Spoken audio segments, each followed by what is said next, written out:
Okay, so there was this doctor named Dr. Gary Davis. He's from Tulsa, Oklahoma. Okay, and some people said that he had a dream about this, but I actually didn't see anything saying that he had a dream about it. But his name was Gary Davis. He's from Tulsa, Oklahoma, and he was doing studies on HIV. And as he was doing the studies, all those football players. But as he was doing studies on, oh my gosh, those football players are so fun.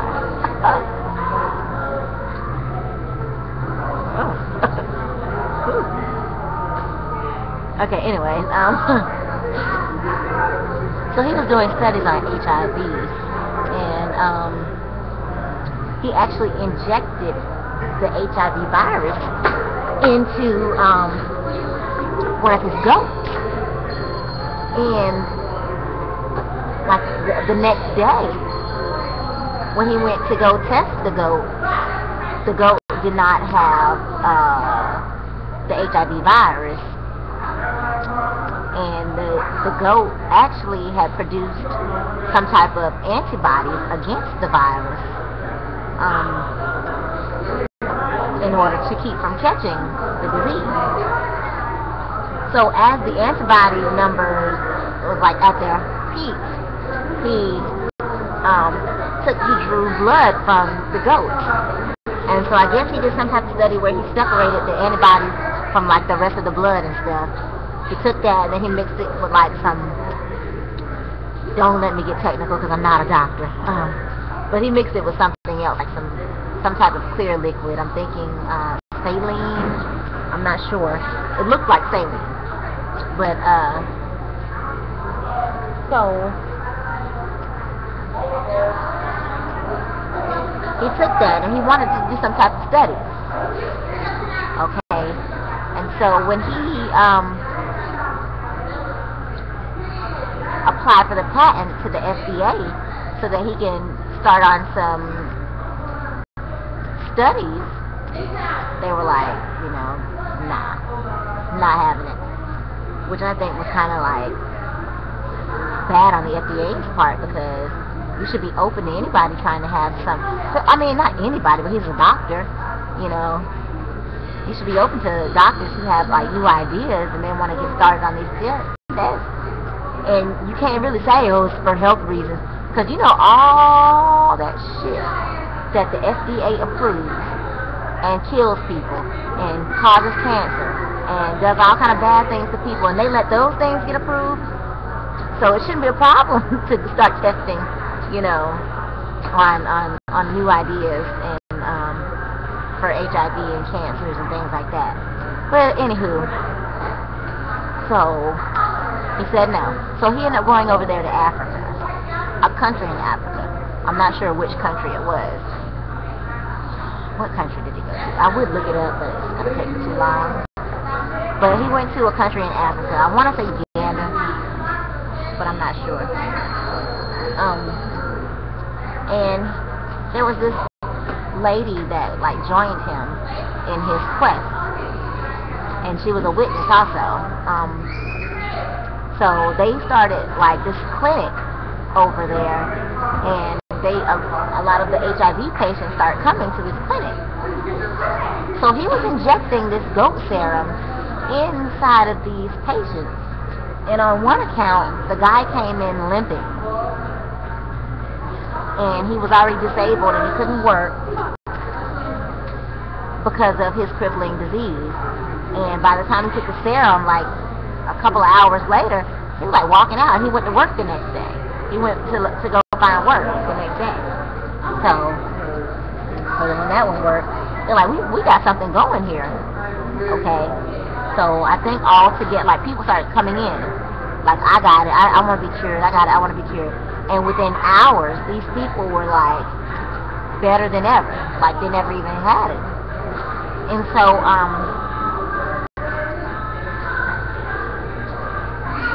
I believe it was a total of 18 people who came to his clinic that he treated with the goat serum. But so yeah, it was like 18 people, and so by the time he figured to himself, like, well, I got 18 people, that's good enough, with no side effects, mind you, no side effects that have been documented. Okay, so now that I got these 18 people, and of course he's a doctor, so he has the paperwork and the blood count for all these people, you know, so he took his paperwork back to the FDA. Like, well, I went over there to Africa, and we tested this on 18 people, no side effects, so now can we start the testing? And the FDA was like, yeah, sure, you can start the testing. Okay, so everything's getting ready for testing. Hours before the first clinical trial, he gets a phone call from somebody at the FDA saying, oh, yeah, well, we just have a few more questions before we can continue. Needless to say, it didn't get continued. Okay. So he was just like, well, I tried. Oh well. But he still had like a little container of the goat serum. You know, he still had, he knew how to make it because he invented it. Okay. Now, meanwhile, there's a 7-year-old little girl, and this is in the late 90s. Okay. There's a 7-year-old little girl. Now, Dr. David is already back. Okay, so the 7-year-old little girl, her name is Precious Thomas. Okay, she was born with HIV because her mother was a heavy drug user, and I guess with needles or sex, I'm not sure, but she contracted it through birth. So she's going through treatment, and she's not doing so well. So by the time she's 7, she's like on her last leg. Her mother, which her adopted mother, was like doing everything she could to get this girl like the help that she needed. She went to the doctor, she went to the treatment, she did all the everything that the doctor recommended they did. Okay, except for this last particular treatment. On the last particular treatment, her T-cell counts had got up to like 180,000, and they were like, well, we're gonna have to give her this particular treatment. I gotta look up the name. I forget. My memory's not that well. But she, the little girl, her T-cell count was like 180,000. Her mother did not, like, when they were in the hospital. You know, when you're in the hospital, like, if you're gonna get some kind of medication or treatment, they give it to you in your IV first, and then they prescribe you the pills. Well, they gave her the drip in her IV, and they gave her mother the pills for her to take home. But she became so sick, and so ill, and so violently ill, because of the drip, her mother did not consider giving her any of the pills. So she heard about Dr. David and his work with HIV patients in Africa. So she decided to pay him a little visit. So she caught a plane from Washington, D.C. to Tulsa, Oklahoma to see Dr. Gary David. And as they're sitting, they're talking, she's asking questions. You know, I wasn't there, but I'm just only assuming. Well, yeah, how'd you make it? What's it made out of? What gave you the idea? Oh, yeah, how do you administer? Oh, yeah, well, you know, I give it to it in injections, this 5 milliliters, 5 times a day, and that's it, or what have you. Okay. So she's like, yeah, okay. Can you treat my daughter? She's like, not doing really well. I don't think she's going to make it. And he's like, you know, I really want to. I do. But the FDA has me banned right now as to where I can't help you. If I do, I go to jail. And she's like, oh, okay, I understand. Can I have a drink of water? He's like, yeah, sure. He gets up to go to get the drink of water. Comes back. She's gone. And the serum is gone too. Yeah, she stole it. And when she stole it, she got back to the hotel, she gave it to her daughter. By the time they got on the plane, her daughter was feeling better. They got back home, went to the doctor, and when they went to the doctor, her T cell levels, her T count undetectable. And they're like, oh, those pills must have really worked that we gave you. And she's like, no, I didn't take those pills. I took Dr. Gary Davis's goat serum. And they're like, you did what? Well, no, that just, you know, so they kind of dismissed it. But they're, you know, it doesn't matter what you say. It doesn't matter what you do. There will never be a cure for any of the major diseases on record. Ever. And you can take my lips and listen to my words and write it down. You can pay me $1 million. Or I'll pay you $1 million. Because I don't have it right now, but I should have it in a couple of years. You know, if they come up with a cure that the FDA approves. Because I know that's not going to happen. Okay? The FDA does not want a cure to be approved. If there's a cure that is approved, then the drug companies that have been prescribing treatment to the people that have been having these serious diseases, they're not going to make any more money. Okay? They're not going to make any more money. They're going to go out of business. They're not going to do that. They will kill you before they let that happen. They will kill you. They do not care about you or your health. Okay? And when I say they, who am I talking about? I'm talking about the prescription drug companies. I'm talking about the FDA. I'm talking about the lobbyists. Okay? They don't care about you. They're not seeking any type of recourse for your shortcomings, for everything that's bad happening to you. Health-wise, they don't care. They do not care. And they have you brainwashed into thinking that you shouldn't care either. It's like whatever the doctor says goes. That's it. That's all I can do. I don't have any other options. You know why? Because ever since doctors started prescribing pills, which is like the 1930s,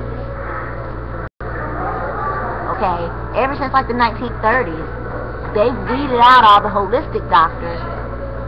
Okay, they wouldn't even let the holistic doctors join the American Medical Association. Okay, they weeded out all the holistic doctors because they know that if you find cures for things on your own, they're not going to make any money. And it's all about money. So if you think that the government or anybody, the FDA, the drug companies care about you, you are sorely mistaken. They don't give a crap about you unless you have some money for them. The insurance companies, okay? The doctors actually get incentives from the insurance companies while they're in medical school. They're trained a certain way, which is geared towards prescribing the medicines that the pharmaceutical company put out. Okay? And if you think that it's any other way, my friends, if you ever get sick, if you ever catch some kind of disease, I feel for you. Because they're not going to give a crap about you. They're not. You can take your chemo, you can take your antiretroviral, it'll kill you. Okay? And they'll kill you if you try to speak out against it. If you, well, like me, they're probably not going to kill me because I'm not big enough to be a threat to them. I'm only one person with one voice who doesn't even have that many subscribers. I'm no threat to them. Even people like David Icke and Alex Jones and people that speak out against the government in their ways, I don't even think they're as big of a force against them, and that's probably why they're still alive. But if they ever do become a threat, trust me, they will get marked out. Okay? If they become a threat. But the reason why they're not becoming a threat, because we the people, we the masses, have been taught through the education system, through the media, to be stupid. To not think for ourselves. To only think what people in authority positions say. Okay? People in the religious community, socially, it's like if you go and tell your friend, if your friend has like the HIV virus, you say, girl, you know there's a goat serum that you can take. If you go look for it, you can find it, and you can inject yourself with it, and you'll feel a lot better, and your T cell counts will go down to 0. You know what she'll say? Girl, you crazy? Are you trying to kill me? Let me go take my 37 pills.